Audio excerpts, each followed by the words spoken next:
Faster फेण्याची express कामगिरी. लेखक भा रा भागवत. फास्टर फेण्याची एक्सप्रेस कामगिरी. बनेश उर्फ फास्टर फेणेच्या तोंडून तो नेहमीचा पेटंट उद्गार निघाला. तो नेहमीसारखा सहजपणे आणि स्वतःपुरता. दुसऱ्या कोणावर त्याचा परिणाम होण्याचे काहीच कारण नव्हते. पण त्या दिवशी तो झाला. बन्या मुंबईचे तिकीट काढण्यासाठी रांगेत उभा होता तेव्हाची गोष्ट. सुटी आत्याकडे घालवायला तो निघाला होता. रांगेत बन्याचा नंबर 10वा-11वा असेल. त्याच्यापुढे 3 माणसे मध्ये सोडून जो गृहस्थ उभा होता त्याच्या हिप पॉकेटमधली पर्स अंमळ जास्तीच वर डोकावते आहे हे बन्याच्या लक्षात आले होते. पर्समधून 10ची नोट काढल्यावर त्याने पर्स मागच्या खिशात नीट घातली नाही. ती वरच्यावरच राहिली होती. आणि त्या गृहस्थामागे जो अक्कडबाज मिशीवाला माणूस उभा होता त्याची भुकेली नजर त्या पर्सवर लागलेली होती. हातातला सकाळ सहज पुढे सरकल्यासारखे करून त्याने आडोसा कसा तयार केला आणि कुणालाही नकळत ती पर्स कशी अलगद वर ओढली ती फास्टर फेण्याने विस्फारल्या नेत्रांनी पाहिले होते. म्हणून त्याच्या तोंडून तो उद्गार निघाला होता. तो कानावर पडताच अक्कडबाजाने चपापून पर्स खाली टाकली होती. टाक म्हटलं, टाकली. चोराच्या मनात चांदणे. रांगेतल्या दुसऱ्या कोणीच ती कृती पाहिली नव्हती. त्यामुळे सांगितले असते तर ते कोणाला खरे वाटले नसते. उलट त्याच माणसाने नंतर केलेली मखलाशी सगळ्यांसाठी होती आणि सगळ्यांना ती खरी वाटली. मग फास्टर फेण्याने पुरावा कुठचा द्यावा? अक्कडबाजाने खाली वाकून ती पर्स उचलली आणि पुढच्या गृहस्थांना तो म्हणाला, तुमची पर्स पडली, घ्या. मग त्याने वळून किंचित हास्यमुद्रेने मागच्या लोकांकडे पाहिले. बन्याला वाटले अर्धा क्षणच त्याची नजर आपल्या नजरेला भिडली. त्यावेळी त्याच्या डोळ्यात एका क्रोधाची ठिणगी फुलली. बन्याने ओळखले, याला कळतंय की आपल्याला कळलंय.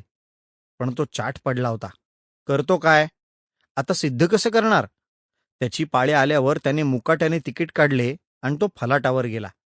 तिथे पाहतो तर मघाचा अक्कडबाज सावलीसारखा आपल्या संगे चाललेला. मध्ये तो थपके बन्याकडे रोखून पाही, मग लगेच समोर पाहत चालायला लागे. एकदा तो सिगरेट पेटवण्यासाठी थांबला. सिगरेट पेटली, पण आगपेटी बन्याच्या पायाशी पडली. साहजिकच बन्याने ती उचलून त्याच्या हातात दिली. तेव्हा थँक्यू म्हणण्याऐवजी तो म्हणतो कसा, तुझं चामडं नाक मुंबईला पोचायच्या तांबडं करतो, काय समजलायस? बन्या काही बोलला नाही. निमूटपणे गाडीकडे धावला. पुढच्या एका डब्यात तो घाईघाईने घुसला. एका बाकावर जागा दिसली म्हणून तिथे चट दिशी बसला. थोड्या वेळाने पाहतो तर शेजारी तो अक्कडबाज येऊन बसला. आता मात्र बन्याच्या छातीत चर झाले.